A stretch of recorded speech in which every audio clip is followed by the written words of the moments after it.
All right, today is Thursday, the 27th of August. We're going to start going over the book. I don't want to spend all period going over the book, but we'll spend part of it, and then we'll go and build an app and a very simple application. And the same one that we build, basically, we're going to also build in the PHP class, which follows this one. All right.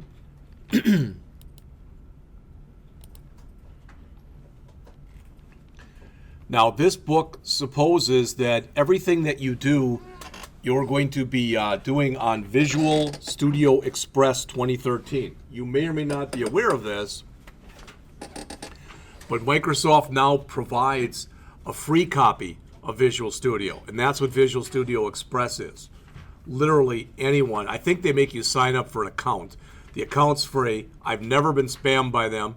They almost never send you emails. All right.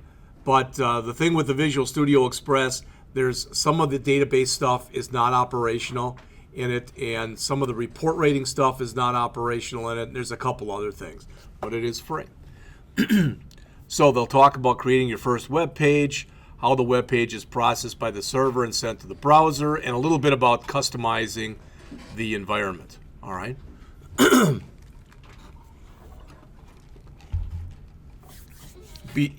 Shouldn't be a surprise. Before there was ASP.NET, there was ASP. Typically today that's referred to as classic ASP, and they talk about some of the reasons that you want to use ASP.NET. These are things you've heard in other classes. The separation between presentation and code. In other words, it's not as much in here, but what you have is your code is, you saw this last time, if you remember, we had the default.aspx file, and that file had in it basically just your HTML.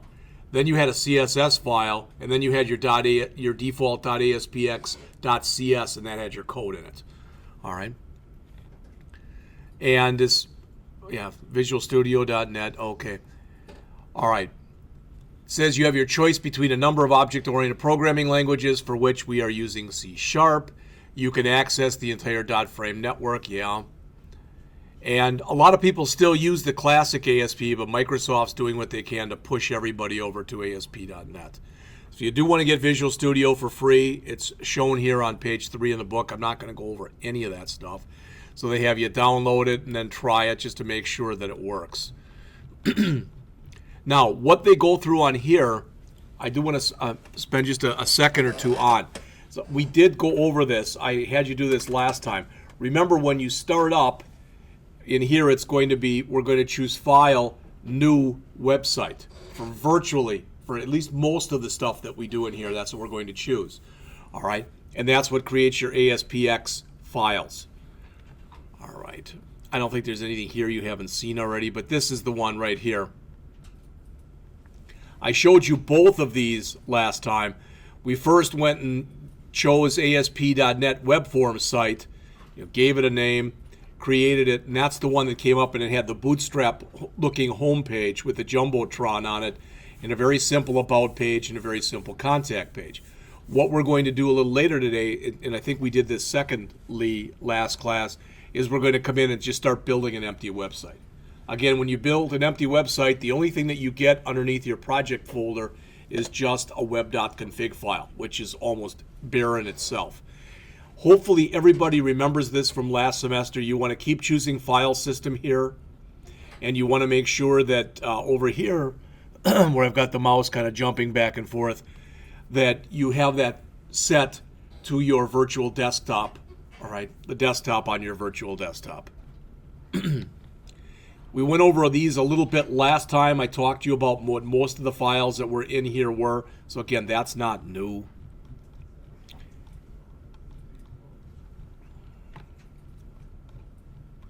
All right. So turning all the way up to page 9 here, this is that introduction to ASP.NET. And again, much of this stuff you've heard before. But what we're bringing in this semester that we really haven't had too much of in the past is the fact that we're using a server-side scripting language. So in the past, basically all we've been doing is the browser side. And when you send a request out, it's almost kind of died there. You know, if we had an HTML file and we said action equals, we typically put like a £, which meant stay on the page you're on. That'll all change this semester as far as what we're doing. All right, and this picture is indicative of the way it looks with a server-side language, and it doesn't matter whether you're using PHP, ASP.NET, Java server pages, or whatever. They all pretty much work the same. The only thing that this picture does not show you is quite often it makes it sound like, yep, you send something out, it's going right to a server, and it's coming right back from that server. A lot of time there can be a lot of servers, intermediate servers. All right, a place like Amazon is going to have a server farm with hundreds, if not thousands, of servers. All right, and sometimes you've got servers that just have a specific job. So a web server may contact a database server to get some information to send back to the web server, to send back to the browser. All right, and they go through a lot of that stuff in here, but it's just that they're making it look a little simpler than it really and truly is. All right. So until we got to the point where you were either using JavaScript last year or some jQuery, which again is JavaScript, basically most of the stuff that you were doing last year was static text. All right. And there are still a lot of websites out there that are static text, but not that many of them. What we will be adding to this year, really the whole year, with things like ASP.NET is the idea of dynamicity. All right, so that your web page will be able to react to whatever. All right, and now Micah asked me a question before, and he said, "Are we going to go over anything in here where we if I'm screwing it up, then correct me." But it was something like where we can create something and it'll maybe link to Facebook or whatever. And I said, we don't do that directly in here, but you can already start thinking for the spring semester. I know that sounds funny to be thinking of that in week one, but it's like I told my wife, I said, I met her for lunch, and I said, well, after today, 1 week down, only 33 to go. All right, but the idea is if there's something that you have an interest in, PHP, ASP.NET, or whatever, start thinking about it, because the class that we take next semester, the 152, 164, which is the DIP class, Design and Implementation Projects, most of that class is you working on a project. About what? About whatever you want to work on it. Okay? But it's got to be something related to the program, and at least part of it has to have an interface into something we go through this semester. Bless you. All right. Not going to go into the understanding HTML. You can look at that stuff yourselves. The author of this book expects that you have limited programming experience and that you have limited HTML and CSS experience. So he puts a lot of charts and tables and stuff like that in there. I'm just not going to go through.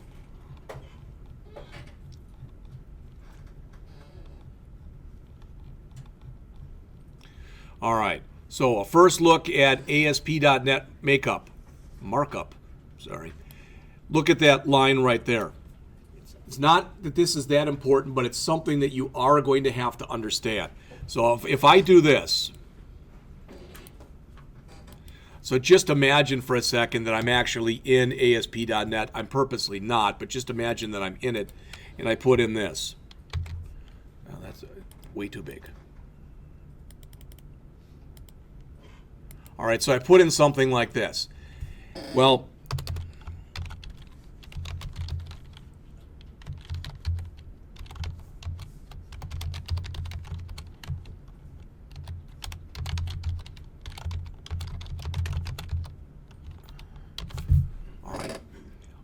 look at what the differences are between this and this. All right, and there are a few of them, and they are important. The first one is each and every ASP.NET standard control, so one that's going to actually be reconciled at the server side, must have an ID. Must. And each ID on a page must be unique. All right. Each ASP.NET standard server control must have run at equals server. So if I were to come up to this right here and change this to this, literally I would be taking it and converting it from a server control to an HTML control. All right. And the reason I tell you that is sometimes people accidentally put this in and they go, oh, I meant to do this. So they just start typing and retyping whatever. Even Microsoft recommends that if you make a standard control that should be an HTML or vice versa, get rid of it and drag out the one you want. All right. I'm not going to really talk about the IDE. Ideally, at least, you're familiar with it enough from last semester. There is always a method to the madness around here and why things happen the way that they do. All right, and if for some reason you're working on this and you go down and you do a view and you do a toolbox and your toolbox gets really, really big, you can talk to Thwan there, and she'll tell you exactly how to fix it because she went through that yesterday. All right. All right. But it's more detailed than we ever went over last semester. So. All right, so they have you come in here and they have you create a brand new page, and much of the stuff that you saw last semester will apply right now. In that, what do you have? Well, if you look way over on your right-hand side when you bring up a project, you're going to have your Solution Explorer that has the name of the project and the name of your folders and all that other good stuff, and then underneath that'll be your Properties window. That doesn't change. All right, so all that stuff. We will be looking at properties for controls you have not seen before. All right. So they have you come in here and add a text box and a button, just so you can start to see some of the stuff that's in there. All right. I believe I've told you this before. The recommendation from Microsoft is like if let's say that this text box is going to hold a first name. Microsoft recommends that the ID would be something like text box first name, where the T in text, the B in box, the F in first, and the N in name are all capitalized, and everything else is lowercase. The old way of doing this for a text box would have been TXT, all in lowercase, then first name with the F and the N capitalized. I don't really care which way you do it.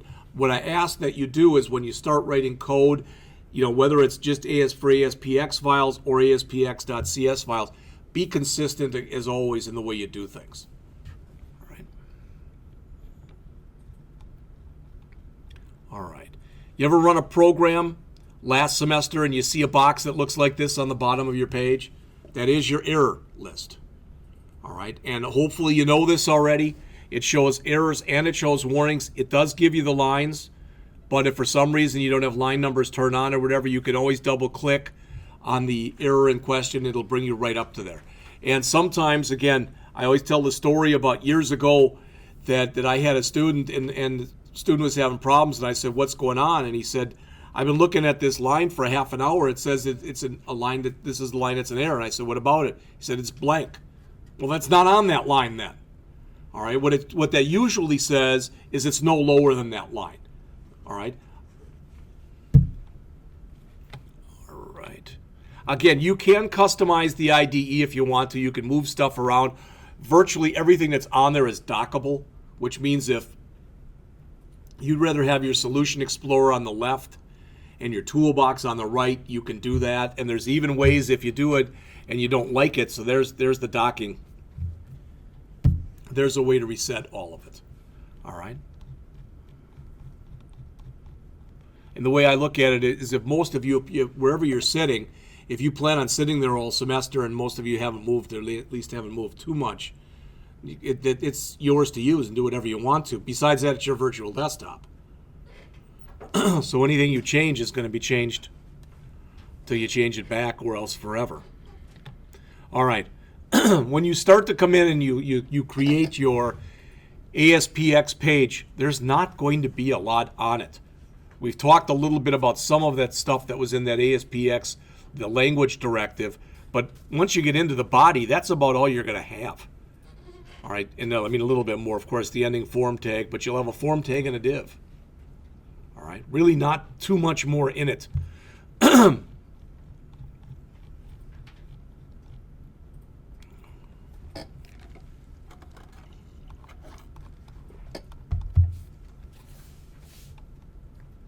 The sample application, if you have not seen this before, this is what they have you build throughout the book. Let's see if I've got it.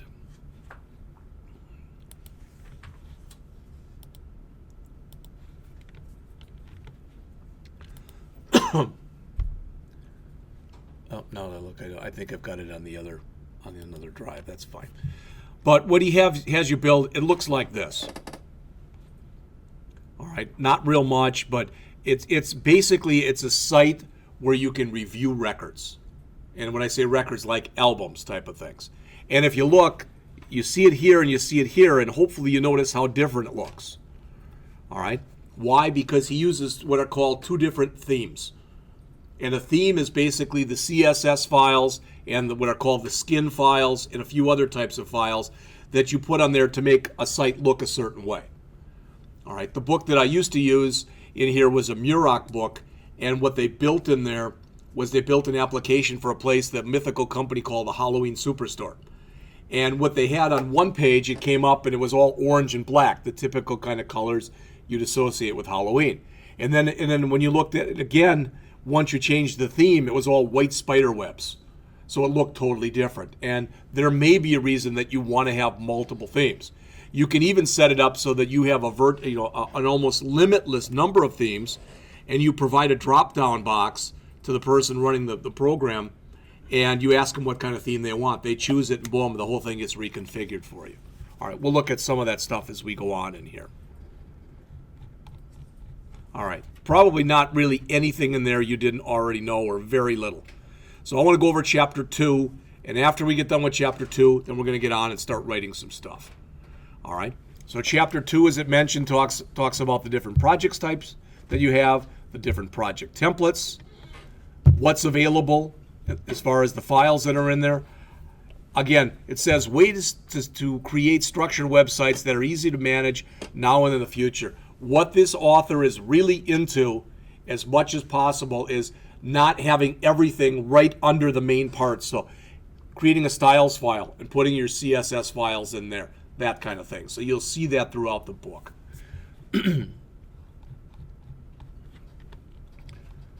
All right. Last semester, we were concerned with web application projects. We're not done with those yet, just so you know. We'll still look at some web application projects later on in the semester. But by and large, most of the stuff we're going to choose will be website projects. We're going to be choosing a website. They compare and contrast with them over here. The main difference is when people talk about an application project, they're typically talking about a desktop application project. It's something that's already created, that already has an executable, etc. It runs fast. It runs very predictably. All right. Whereas a lot of times with a website project, may not run that fast, needs an internet connection, and a few other things. All right. So I don't want to go over this. I already have. But if you didn't understand what I mentioned before with some of the differences between an empty website and a web form site, you can look at this stuff starting here on the bottom of page 36 and going on to page 37. You'll notice that there are a few other things here. They talk about using Razor and a few other things. All right, those are more advanced topics. All right, the author doesn't cover them at all, basically, in our book. And WCF services.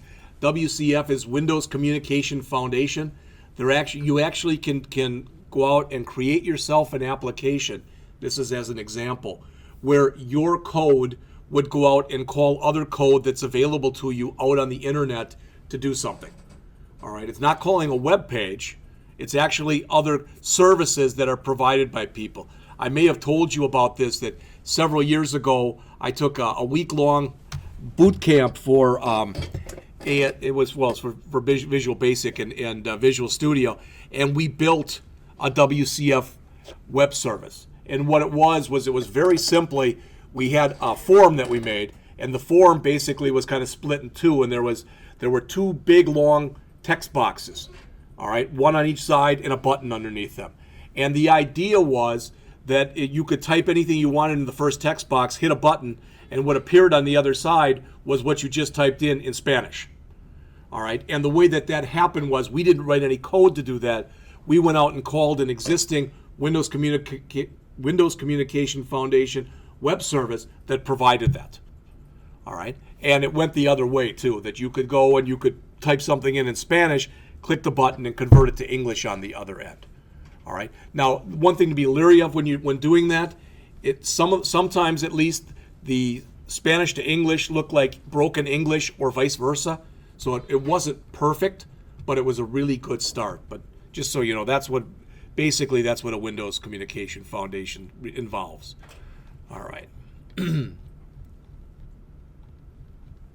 I don't think that actually creating a website is, really that big a thing for anybody. Again, you're just going to choose File, New, Website. And when you start to come in here, I can't say this to you too many times. Always double check and make sure that you're saving this, and where you're saving it is onto your regular desktop. When you do this, if you look at the example here, where they've got C:\BEG ASP.NET/site, site will be there'll be a new folder that didn't previously exist. It'll be under the C drive, under a folder that's called BEG ASP.NET. In fact, if you follow the author's instructions that he has in here for his project, that's the way that you'll build it.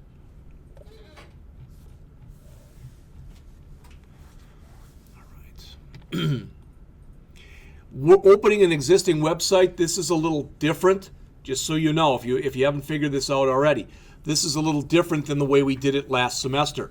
What I mean is, if you want to open up an existing website, it's File, Open Website, and you'll see something like this. If what you wanted to open, for example, was what they have here, this site, all you do is you click on the name of the folder. That's it. Don't dig down deeper into it. You don't want to do that. It's open. It wants you to open it up at the folder level. So you'd highlight this, you'd click Open. That's it. And it'll open the project for you. All right. Most of the file types, they say here the many file types of an ASP.NET website. But again, the author is expecting that at least some of the people who have got this book have very little to no programming experience. You covered a lot of this stuff last semester. All right, so I don't really see the need to spend a lot of time going over stuff that we've already spent quite a bit of time going over. All right. You will notice that virtually with all these, they'll have different file extensions. You already know about the HTML and the JavaScript and the style sheets. You've already seen with the web form. The web form, for example, will have a .aspx extension. Master page will be .master. I can't remember offhand what window control is. It's like CSX or something like that. I don't remember what it is. All right, we probably will do little to nothing with the ADO.NET data entity model. All right, well, I guess I could have went on here. There you go. So you can see them. ASCX is what it was.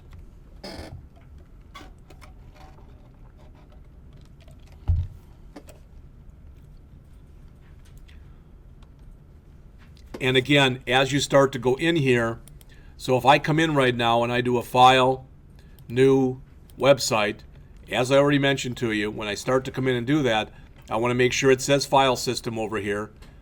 Did we go over that stuff last year? The other stuff that's in there, HTTP and FTP? Have we talked about that?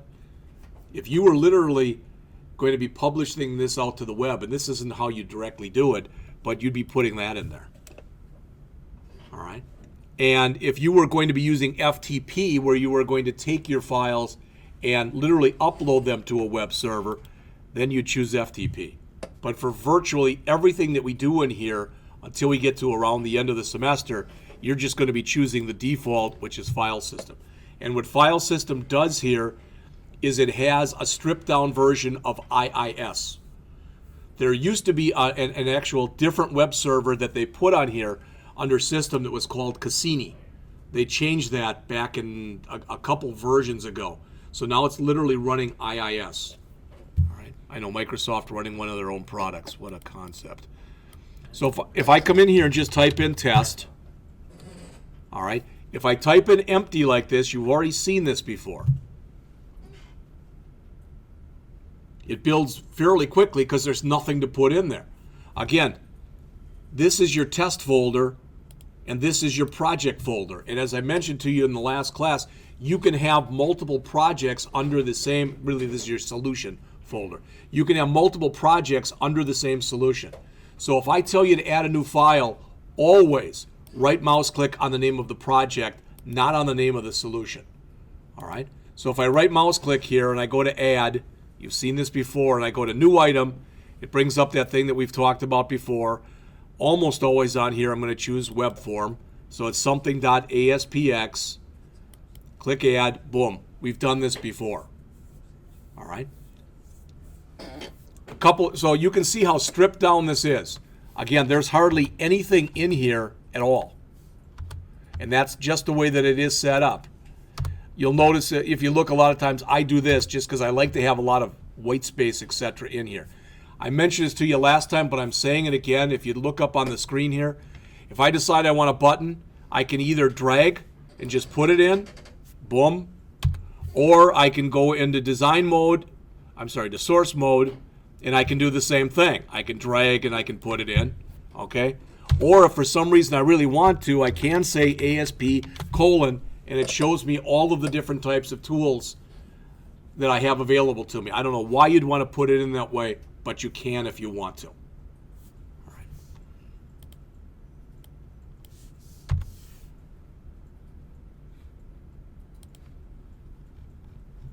So they talk about a few of the other things here. Again, class files, because they're C# files, and with .cs. The global files are Aspx files, okay? Some of the other ones that we'll take a look at in here, this is kind of an important one. When you create a database using SQL Server, it gets saved with a .mdf format or extension. Microsoft Database Format. All right. What we're going to do very quickly is we're going to come in fact, why don't you do that right now? If you're not in the virtual desktop, get into the virtual desktop, start up Visual Studio, and I'll just start up a new project. I'll take the one I got is just kind of garbage anyway. Bless you. All right. So you should, bless you. When you start up Visual Studio, you should be here. Again, you might have a picture here. It doesn't matter if it shows your start page, but do a File, New, Website, just like I'm trying to show you up there on the screen. And once it does come in, make sure down here, because this is going to change, that it says File System, and make sure that the path over here, yours should always be d:\users\your username \desktop. All right, and then we will add a new project name onto this in just a second. All right, so I'm going to choose Website. Oops, File, New, come on. Website. Again, make sure it's File System. d:\users, your username, desktop. It always defaults to like Website 1. All right. We're going to build something that I've built with classes in the past. I don't know if you've ever seen this before, and I've got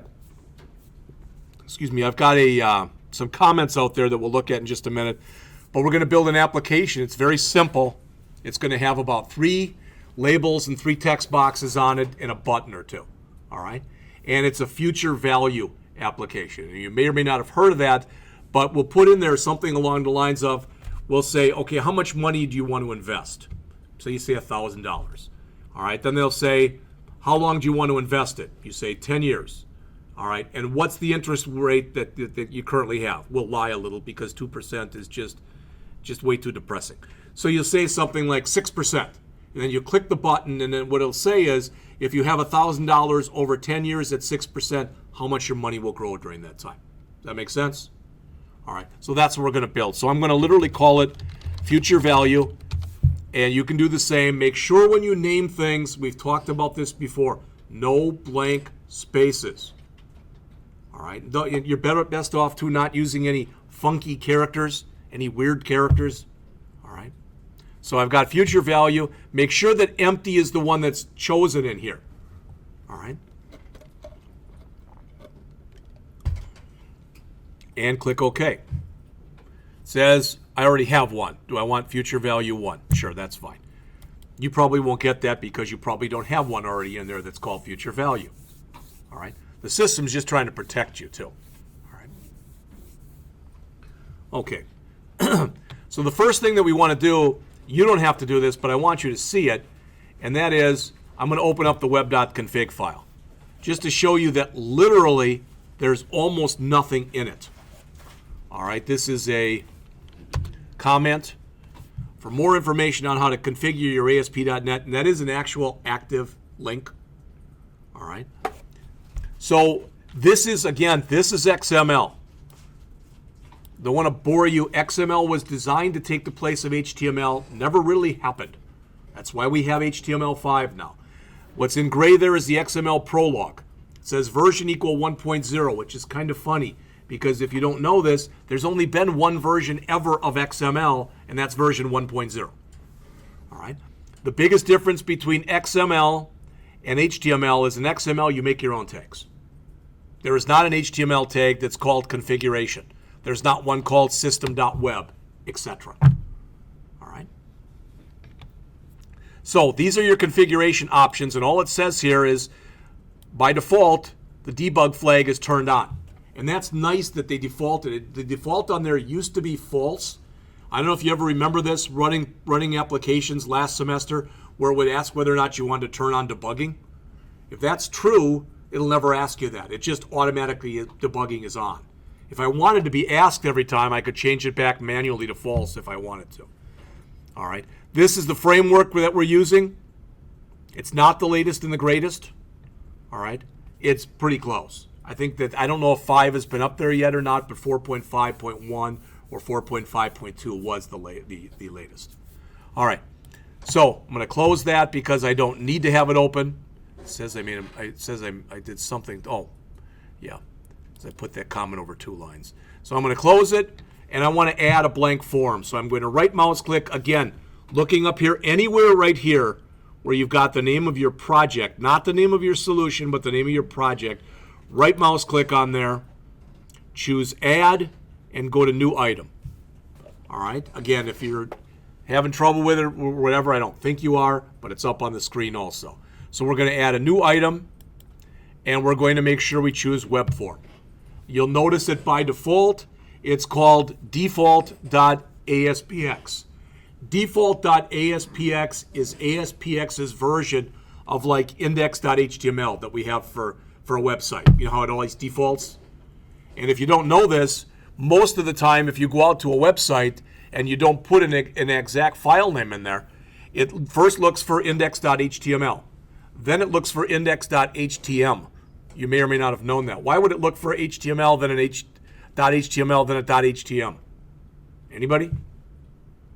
It wasn't that many years ago that when you were working with any kind of Windows product, your file extension could only be 3 characters.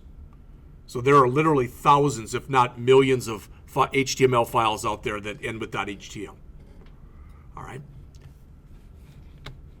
If it can't find an index.html or an index.htm, it starts looking for a default.html and a default.htm. Then it starts going through the different kinds of, .php, .aspx, .jsp, etc. So that's why we have this. We talked a little bit about this last time. For now, we're not going to select the master file, and please make sure this place code in a separate file is always checked, and click add. And there's our new. You probably want to just start getting used to putting something in the title. I mean, it sounds almost like I'm giving you a lecture from 157, but it still is a good idea to do this. So I'm just going to put future value application. All right. And trying to see if there's anything else in here. For right now, there's nothing I have to change. If I do come in and add an H1 tag that says, same thing, future value application, I like to put something in there right away and then just run it. All right. Again, I said this to you the other day, but please look up on the top of the screen here. You'll notice mine says Google Chrome. Yours may or may not. But if you click the down arrow, it shows you all the different browsers you have available. There's even a couple, like there's the Page Inspector, if you look right there. And I believe with the Page Inspector, I think that you can run that and you don't need to, if you don't have an internet connection, you can still run it, okay? And it'll do the best it can to show you what it can show you. I want it to stay at Chrome, so I'm just going to leave it right there. To run these again, typically what you're going to do is just click the green diamond right there. You can immediately see that the output area comes in. If there were errors, it would go in there. And there's a lot of information here, even if you don't realize it. If you look quickly on the screen here, I'm going to minimize that for a second. Here is all the stuff that we keyed in. But down here, This is our watch window, and this is our call stack area. And what you can do, they talk about it, I think there's a chapter in this book on debugging. But what you can do is if you're running a program and you want to do some debugging, you can put what are called watches on variables. So as the program's running, this will stay open. And you can not only can you see the value of variables, you can manually change things while the program's running to see what would happen. All right. All right. But if I go back here, that's all that's in it. And that's what you'd expect to be in it. Okay? But if I right mouse click and I choose View Page Source, one thing you may or may not have noticed is if you look, this is a key thing right here. All right? It says ID equal view state, value equal, and that's one value that starts here. It goes all the way over there. And what happens is, by default, Asp.Net saves. It's almost as though it takes a snapshot of your screen. And it takes every single variable that you've got in there, every control, everything, and it keeps a copy of it for you. That's the view state. All right? And the reason for that is we're going to build something after the break that looks like this. All right? And we're going to have in here, for example, investment. All right? That's the money that you want to put in, and it'll be a text box. All right? Then we'll put in years. And then we'll put in like percent, or I don't remember what it is. We'll look at it after the break. All right? Now, what I'm about to tell you, it's kind of a good thing and a bad thing. I don't want to have to, bless you, I don't want to have to put the years in all the time. I don't want to have to do that. And if we imagine that you can make an investment and the minimum number of years is 1 and the maximum number of years is 50, all right? We'll just make a drop-down box right there. And we'll do the same thing for percentages. Now, you don't have to do that. The disadvantage of doing that is you're actually probably giving less choices to the end user. The advantage of doing that is typically they can fill it up faster. Plus you can set, if there's a default value, you can set that. All right, so we're gonna do that, and there'll be a button here that'll basically just say calculate.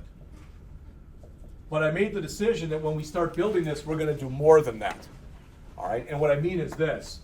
We're gonna put some stuff in there right from the start that we're not going to get to for several chapters. So it's going to look more like this. We're going to almost set it up like a table. And over here, in this area, you're going to probably have like a couple more of these. You won't see them, but we're going to put validation in right away. I don't think I can get into the topic of validation too quickly. And we'll make all of these fields will be required. Again, if we have drop downs here, that's much easier.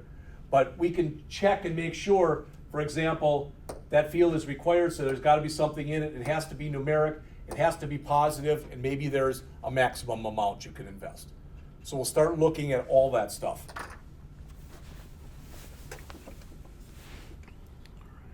Hopefully you've noticed too that, again, with some of the stuff that's in here, there is a bunch of stuff that's here that's already been written for you. All right? Because all I did was put in an H1 tag. Notice how it defaulted to post. Action says stay on the page it's on. Okay. What we're going to learn in not very much time is if I stop the run here, for example, if I were to come here and I wanted to go to another page, okay, there's a lot of ways that I can do it, but one way I can do it is I can come in here, put in a hyperlink control like that right there. And when I put in that hyperlink control, there's a navigate URL property right here. And if I just come in, I can navigate here or here, okay, etc. And I can move around to my own page in that way. So if I had another page here, I could just choose that page, click OK, and boom, it puts it in there for me, and you can see it. Okay, not a whole heck of a lot to that. All right, it's 1:47. Let's come back at 2, and we're going to actually fill this thing up. Just so you know, I decided I don't want you to write any CSS right now because it's just it takes too much time. So if you do go out when you come back from break, if you go out to the P drive, you know the song and dance, CIS 152-161 ASP Fall 2015 in class. There is a folder out there under the in class with today's date on it. So 08-27-2015. All right. And if you go out to that file, or to that folder, I should say,